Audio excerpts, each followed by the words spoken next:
Scott, I want to start with the story that broke yesterday, which is Chrystia Freeland's decision to walk away from yet another Liberal government. Is this a big deal or not, and how long do you think this has been in the works?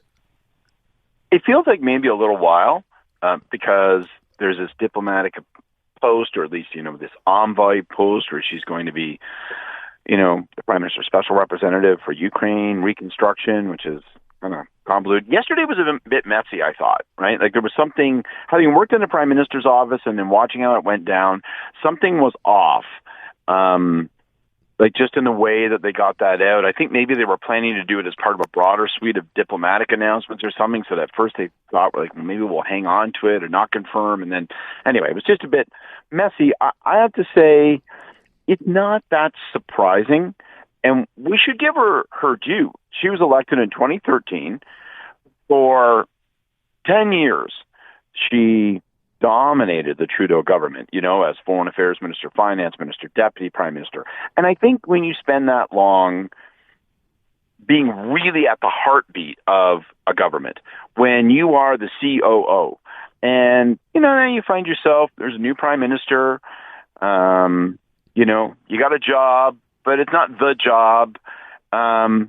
Maybe it's just not as satisfying. And so you say, well, it's time for me to pack on. So I'm not shocked that she left. But, this is kind of what happened. It's another reminder that there has been a big transition this past year. Is this a positive for Mark Carney? Because it allows him to fill this slot with someone closer perhaps to him, or how would that work?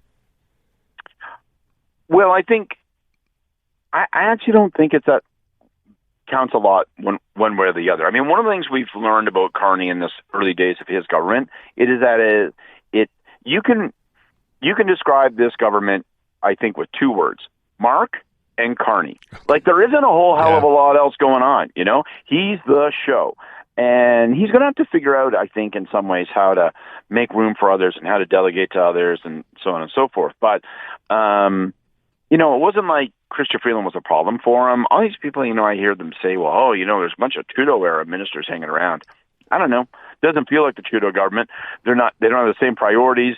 It sure as heck isn't the same boss.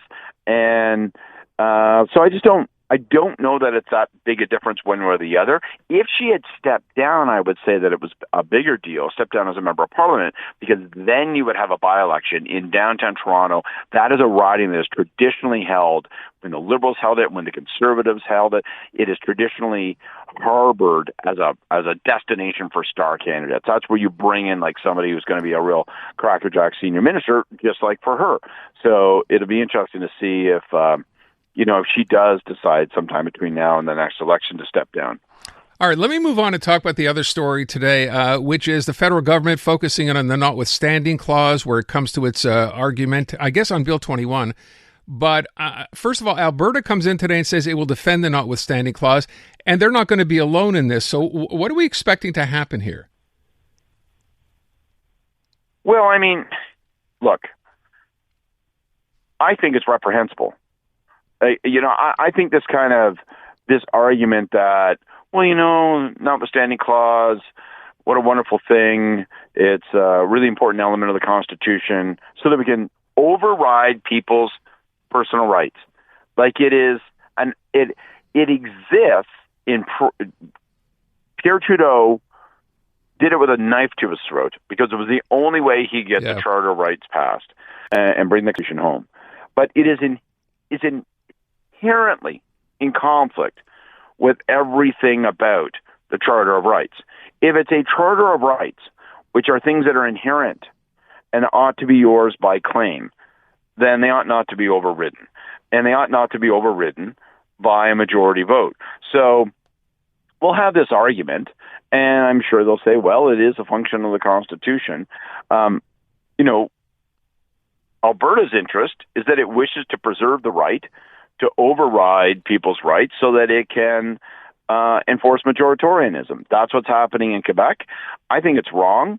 And of course, what's, even I think more cowardly is that people are ducking, and I understand why, because the politics of Quebec are complicated, and federally everybody's scared of their own shadow when it comes to Quebec. But people are ducking the real debate, which is, why are we telling people if part of practicing your religion is that you display something, why are we telling people they can't do that? And there are cultural arguments for that. Those aren't rights-based arguments. And people skirt that issue, so we have this debate instead around the notwithstanding clause. So I'm not surprised by the federal government's intervention, but I think they've concentrated on the notwithstanding clause because it's safer, less charged ground than saying, by the way, we don't like the policy that's being enforced here. Okay. I want to touch on something else. I thought I saw a headline go by today saying Canada is now going to move forward on USMCA, or as we call it here, CUSMA negotiations, because there's nothing else coming from the U.S. But you have Mark Carney heading to Mexico tomorrow. This comes, of course, as part of, the idea that we have to expand our trading partners. Anything significant you imagine coming from here? I think it's really important. I don't know there'll be anything significant coming from here. Typically, a visit of this kind, you would have what we call a bunch of announceables in government, right? You would have like a bunch of things that would have been worked out in advance and they'd be sealed and signed, and maybe we'll see some of those things.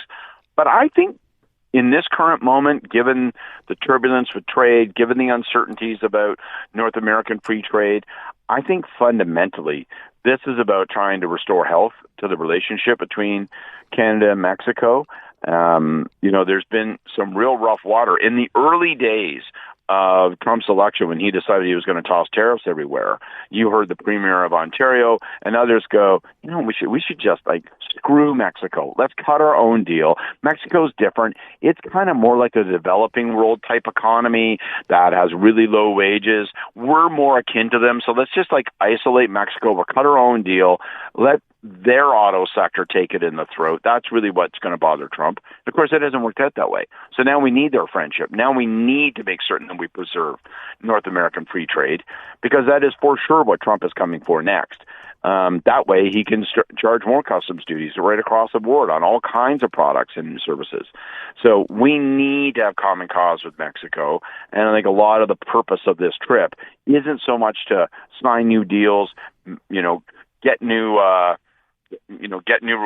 things struck. I think it's to just heal that relationship and get on the same page strategically for the fight that's coming with Trump. Scott, I know it's not on the list and I only have a minute left, but the idea of, and I heard a lot of talk about this today, Canada, China, EVs, let's not do this, and others, let's do this. We need to do something. Our canola farmers are hurting because of this. I know we have a delegation either going down there or already there. Do we imagine that changes as far as bringing Chinese EVs into Canada? Boy, it's really complicated. Here's the number one consideration, and this is what drives people crazy. And I come from a farm family, dairy, not grains. But the number one consideration is that if we open up our market to China, that Trump is going to go nuts, because it's a backdoor entry for EVs from China into North America, and he'll take it out of us in spades. So very tricky. If we were to do that, it would be a sign that we've washed our hands and said, screw it. There's no deal with Trump. There's no peace with Trump. So we might as well do what we can to save our farmers and to build our industry and to make more money. And if that means he's driving us into the arms of China, well, then I guess we're going to hug him. That's what that would mean. And that would be a very big decision, because it would be a do and done kind of decision with the United States, I think. Wow. Okay. Scott, appreciate the time as always. Thanks so much.